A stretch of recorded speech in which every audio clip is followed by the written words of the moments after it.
Arthur, boa tarde para você, obrigado pela sua disponibilidade. Já se sabe exatamente qual pode ter sido esse tipo de falha? A Amazon já falou em data centers que ficam na Virgínia, né, nos Estados Unidos, mas o tipo de falha já está identificado?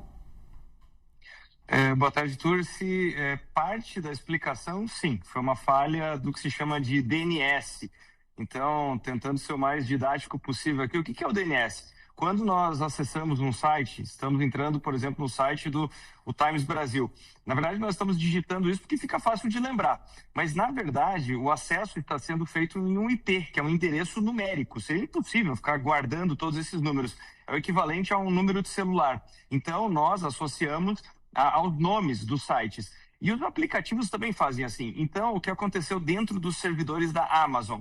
Teve essa quebra de DNS. Então, na prática, os aplicativos eles ficaram inúteis. Por quê? Porque eles não conseguiam acessar as suas bases de dados. Foi por isso que hoje nós tivemos mais de 500 aplicativos, entre eles os mais usados no mundo inteiro e dos mais variados segmentos, desde aplicativos de companhia aérea até os próprios aplicativos da Amazon. A Alexa parou de funcionar mundo afora, a Prime Video ficou fora do ar. Ou seja, o usuário conseguia entrar no aplicativo, mas o aplicativo não conseguia acessar os seus próprios recursos, não conseguia acessar os seus links internos. Logo, o aplicativo ficava absolutamente inoperante. Então, foi essa falha que aconteceu, foi corrigida, mas quando nós temos uma falha desse tamanho, mesmo que ela seja corrigida, para tudo se restabelecer, leva horas e muitas vezes até dias. Fora o impacto na vida real, o impacto prático, né? Porque, como eu mencionei, tivemos aí aplicativos, por exemplo, de companhia aérea. Então, teve gente que não conseguiu viajar, não conseguiu fazer o check-in, não conseguiu emitir o cartão de embarque.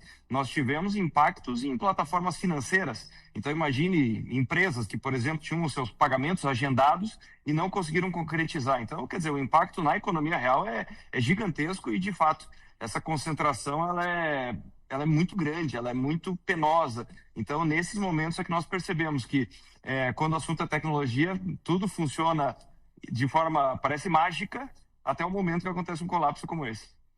Dá para ter uma ideia do prejuízo provocado por uma pane dessas, Arthur? Imensamente difícil de estimar. Então, tem até alguns economistas que se debruçam sobre isso, tentam entender como modelar, mas no final das contas nós só vamos ter isso no próximo trimestre, porque essas empresas fatalmente vão reportar isso. Então, elas vão colocar lá, olha, tivemos uma queda de X de receita em virtude da falha da nuvem da Amazon. Então, eu diria que dá para ter uma amostragem disso só quando nós tivermos as divulgações de resultado trimestrais dessas empresas. Agora, Arthur, diante dessa concentração de infraestrutura digital global nas mãos de pouquíssimas empresas, Amazon, Microsoft, Google, aí a gente já está falando, acho que do grosso da infraestrutura digital global. O que fazer? Qual o caminho? Qual o caminho? Seria diversificar, colocar mais players nesse mercado, mas ao mesmo tempo como fazer isso?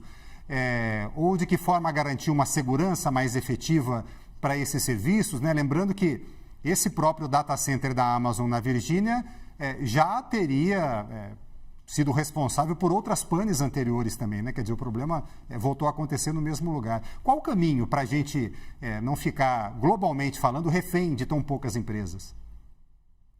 E esse é um problema que não acontece só com as Big Techs, não acontece só nos Estados Unidos, é um problema que inclusive acontece no Brasil. No Brasil nós temos basicamente infraestrutura em 3 lugares, São Paulo, Rio de Janeiro e Fortaleza. Então, isso em virtude dos cabos submarinos que chegam no Nordeste e que fazem toda essa conexão Brasil afora. Então, eu só estou trazendo esse alerta para mostrar que esse é um problema global. E nós temos uma dificuldade, primeiro, não só por essa dominância, mas essa dominância ela é muito consequência dos ganhos de escala. Então, é difícil ter um novo player ou um player pequeno, regional. Nós até temos empresas de pequeno e médio porte que acabam atendendo determinadas aplicações que demandam, por exemplo, uma baixíssima latência. O que é isso em termos de tecnologia? Quando você precisa de uma resposta muito rápida. Então, tem alguns serviços que usam data centers que são praticamente locais, justamente para não contar com essas infraestruturas que estão em outros países. Mas o fato é que é uma equação bastante difícil, porque, volto a dizer, tem os ganhos de escala, tem a dominância, tem o fato de que são marcas conhecidas. Então, isso também mencionando aqui quem toma as decisões dentro das corporações. Imagine só, todo o incentivo é para que se estabeleça negócio com uma dessas empresas que são reconhecidas pelo mercado, né? Então, acho que o grande alerta aqui, mais e mais, nós vamos falar sobre resiliência de sistemas e redundância. Então, isso ficou muito evidente na pandemia. Várias cadeias de suprimento se mostraram extremamente frágeis e agora nós estamos vendo isso de tempos em tempos também no mundo da tecnologia. Nós tivemos nos últimos 24 meses incontáveis casos em que em algum ponto dessa infraestrutura global, porque hoje nós estamos aqui falando de nuvem, de AWS, falando de data centers, mas nos últimos 24 meses nós tivemos incontáveis casos de indisponibilidade de serviços críticos que aconteceram em diferentes partes dessa cadeia. Porque quando nós usamos um aplicativo, muitas vezes as pessoas não imaginam o número de camadas de tecnologia que tem nisso. Então, tudo isso se entrelaça, tudo isso se conecta, mas por vezes basta um desses pontos, um desses nós ter um problema que a cadeia toda entra em colapso. Ô Arthur, seria viável serviços como essas centenas de serviços que foram afetados hoje, seria viável pensar em não contar 100% com a nuvem, ter um backup físico até para essas empresas?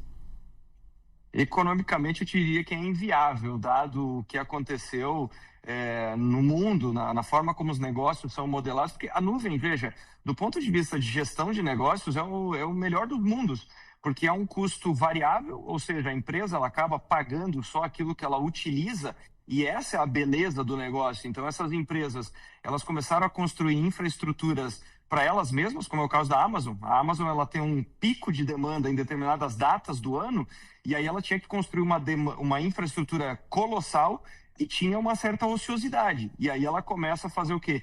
Alugar essa ociosidade para outras empresas. Uma das primeiras foi a Netflix, então, que começou a fazer a sua hospedagem lá dentro. Ou seja, essas empresas dariam um passo atrás, como era no passado, em que as empresas tinham lá os seus servidores, tinha a sua infraestrutura. O que aconteceu ao longo do tempo é que as empresas perceberam que essa não era a atividade fim delas. Então, quer dizer, você tem a especificidade de quem só faz isso, como é o caso Microsoft, Alphabet, o caso da própria AWS. Então, tem todo um know-how que é muito específico e que se cada empresa for fazer isso, primeiro, ela não vai fazer tão bem feito, ela não vai ter o ganho de escala e aquilo vai se tornar um custo fixo. Então, eu te diria que, para ser muito franco, não só do ponto de vista da tecnologia, mas pelo lado da economia, é impossível imaginar esse cenário hoje em dia. Arthur Igreja, especialista em tecnologia e inovação. Obrigado, Arthur, pela gentileza da sua entrevista. Boa semana para você. Obrigado igualmente. Até a próxima. Até.